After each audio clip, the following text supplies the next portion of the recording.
when you die. It's used a request yo'q, request not the form of future sentence. Future tense u hammasi to'g'ri ekan. Shunaqa savollar ham bor, hammasi to'g'ri. Have you ever been in Paris? Which tense is it? Present perfect. Have you ever been? Present perfect. It's a present perfect. Yani qaysi zamonligini topishimiz kerak edi. Hop. Internetimiz ishlamayaptimi bizdan?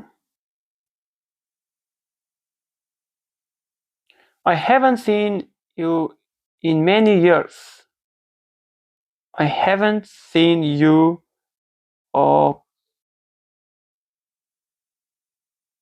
during.